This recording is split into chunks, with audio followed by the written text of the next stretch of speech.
You know, it was great. So this past weekend, I saw on her Instagram page, I saw that Jay Fig was doing a Q&A with I the heard about people. this. And Jay Fig, how many questions did you get on your Instagram about how sick you are of Tua debates? Oh my God. I felt like Robbie was behind this. This is what you've created. And also you helped too, Tobin. Well, I just saw. I was like, "Yeah, I see that she's open up for questions. I wonder how many questions she's going to get about Tua this weekend." There are so many I didn't even answer. That's how sad that is. Wow, it was something. But listen, I think you did a great job last week, putting it all in its place and needing it to where it needs to be. Especially when I start with this. Did you see who has some good things to say about Tua Tagovailoa, Leroy? Who? Oh boy, David Carr. That's right. Former Texans quarterback, David Carr. The OG of Check Down Charlie? The OG. Well, and he says he's apparently works for NFL Network now. I had no idea. I'm surprised he didn't get a 20-year run as a backup. I think he did. He had a big stint with the Giants. Yeah, he had like he probably banged out a 10, 11-year career. You know, probably when his body, healed from all those sacks that he took. I think, wasn't he sacked more times than any quarterback in the history of football? He was sacked, I think, 80 times his rookie year. Yep, and they asked him why are you checking it down? He well, he had some he was doing some film analysis of Tua Tagovailoa, and his words were he's going to be a Steve Young type quarterback. I think all those sacks are affecting his vision. What are you talking about? He was doing it now. He had the all Robbie, 22. He had it all going. That's probably the most unbiased opinion you can get. He doesn't have any skin in the game. Yeah, what's he at? What does David Carr care? In fact, I would say if I'm David Carr, I'd want to hose down every young quarterback because I was hosed down. Nobody gave me a chance. But it takes somebody like Derek Carr to understand, because what he went through. Yep. You know what I mean? That's like I tell you all the time. That's the thing that gets me about some of these analysts. Like, hey man, before you go out and critique, a player, why don't you explain how hard it is and why you feel that he's failing? Not just, he should be doing this. Like, it's not just as simple as that, because otherwise you would have had a Hall of Fame career. David Carr, I don't know what his opinion on this is. It feels like David Carr's opinion would definitely be for the Dolphins to draft Sewell also. Just be like, yeah, put them walls up. If he ran a team, he would say, hey, how come every pick this year was an offensive lineman? Flashback. He's just like, trust me. Trust me. Did they tell you about Jadeveon Clowney? What about Jadeveon Clowney? He's probably going to sign with the Browns. Ooh. All right. But I saw your lady Mary Kay Cabot said that there's going to be they're entertaining offers for Odell. No, they should.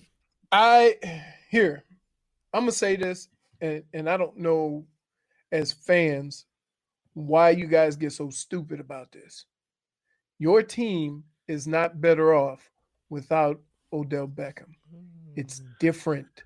There's a difference. They win more. It's Robbie. That is the dumbest thing. Better players make your team better. I mean, they seem to be doing just fine when he was out week 5. Baker Mayfield was terrible the first 5 games of the season. Now he's awesome. Okay. Robbie, that's Leroy, okay. Could you imagine with how he feels about Tua if the Dolphins traded for Odell Beckham? I walk out. If they did that right now, I throw my headphones and walk out, just like I did. Even if they got him on the cheap skis. Oh, they gave him a 6th-round pick. That's just the thing. He's not going to go for cheap. No, I mean not a price, but I mean trade wise. He's not going to go for cheap. How much do you think you go for? He's not going to go first. He's not going to go first anymore. If somebody is at the bottom of the draft, right? Like, I'd give up a first for him. Oh, you are high. So if Seattle was like, hey, let's make Russell Wilson happy and let's go trade. We'll have DK Metcalf. We'll have Tyler Lockett. Tyler Lockett, and Odell Beckham. I don't think that's going to be Russell Wilson happy. He wants protection. He goes, hey, this is great. Can he block? Yeah. Like for some reason, you take antics and you make them a part of who the player is. Well, forget Separate about all that. the two, Robbie. Separate all right, the but two. his trade, everybody's trade value depreciates. The Browns traded a first-round pick to get him in the first place. There's no way they're going to get a first-round pick back for him 2 years later post ACL injury. But it depends on where that pick is. The second round not the max. Dolphins pick. 18 is too high. You can't go to 18. And for some reason, I don't know why people think, oh, the Browns were better without Odell. Because we watched the games. We saw how Leroy, you were telling us every game how much right. Baker If you're Mayfield without sucks. a player, look, Robbie, if you're missing a player, there's no excuse. You still got to go win football games. So you find different ways to do it. But Leroy, but in the end, you're gonna be better with better players. But Leroy, you would tell us every single Monday, dude, this Baker, he sucks. And then all of a sudden, Beckham goes out, and then you stop giving us the Baker sucks updates every Monday. Wait. I've never said Baker sucks. You would watch the games like, dude, this Baker's horrible. Again, I'm telling you this. You are better when you have better players.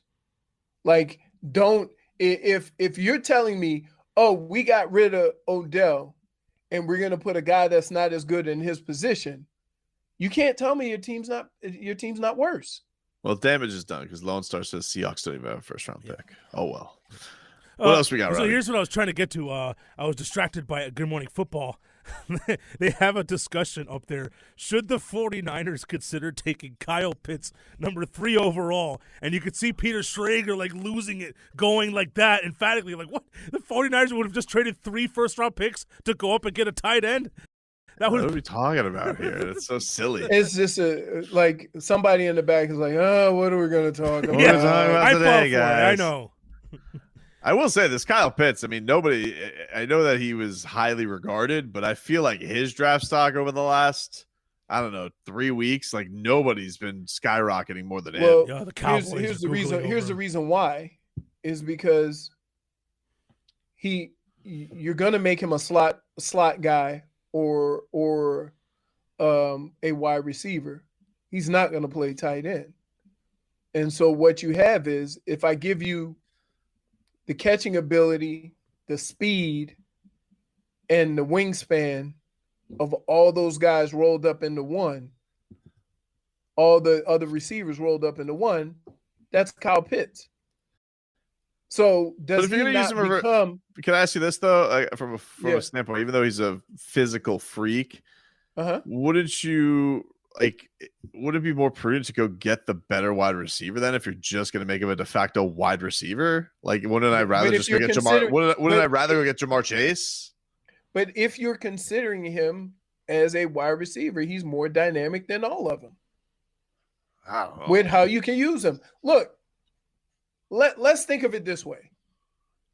The smaller your wide receiver is, the more accurate you have to be. Mm-hmm. Who's that damn accurate? Okay. Some of the most successful quarterbacks, if you notice, they've had 1 or 2 of those weapons that had a catch radius that was off the charts, including Tom Brady with Gronk. So when you think of it that way and think of, I can have a dynamic player on my team that gives me more of a chance to complete a pass, and because of his speed and size in more areas of the football field, how can he not be more dynamic than the other 3 guys? I just found this draft season fascinating because no games have changed at all. But that's a Robbie thing. What? That's a Robbie thing. It's not a Robbie, but it's not though. It's a football thing. It's of his ilk because he is a crack addict when it comes to draft stuff. Right. But it literally has gone from the end of the season where it was Devontae Smith and everybody's like, hey, you remember Jamar Chase? He was pretty good. Look at the numbers, are the same. And then all of a sudden it feels like we've gone like, actually, guess what? There's this hybrid guy who's kind of like just more dynamic than both of them, and you can use him as a wide receiver. It's Kyle Pitts. You take him. And it's been weird how the wave has kind of has gone for where the Dolphins get targeted. Here's the one difference, though. Here's the one difference I'll say with that is that most people always thought Jamar Chase was better than Devontae Smith. Most people thought Waddle was better than Devontae Smith. So he improved his status as far as football has gone. Yep. Now, Kyle Pitts was always supposed to be a top 10 pick.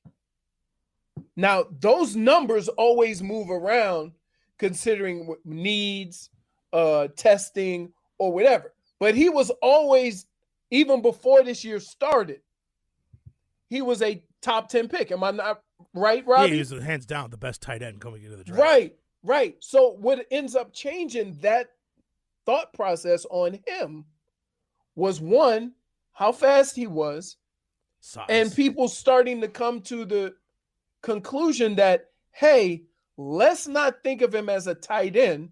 Let's just think of him as an offensive weapon, a guy that we can move around and we can play as a wide receiver. Now, when you say that, then that moves him ahead of the other three guys, all except for Jamar Chase, who was going to be the first guy taken before this all started.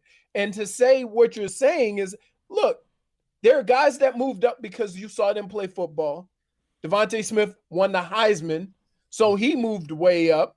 Yep. Waddle was hurt, so there was questions about that. So there was reshuffling there. Jamar Chase didn't even play. So that's how, all these things move around, and kind of get reconstructed as time goes on.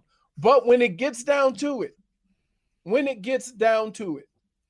I do believe that the best weapon of those four guys, and I mean Kyle Pitts, Devontae Smith, Jamar Chase, and Waddle.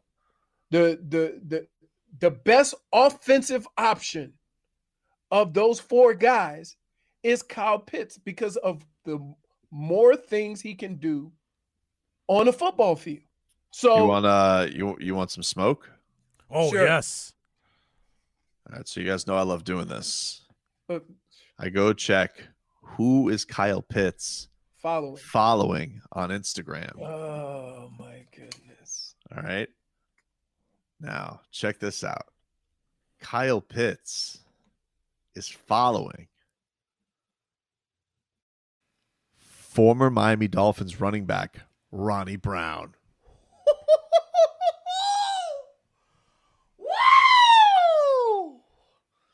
That's right. The Wildcat himself, Ronnie Brown. How about that, Leroy? Now, oh, yeah. Want me to tell you another reason why players move up? Well, I call it the old... You're just dismissing this, though. Yes. What? I'm going to give you another reason why. Because if I name this player that everybody had questions that possess some of the same skill set, and then I add a dynamic to that player, that makes him even more desirable. So if I take DJ Metcalf and I say, here's a guy who's similar size, similar speed, but one ability stands out. Kyle Pitts can really catch.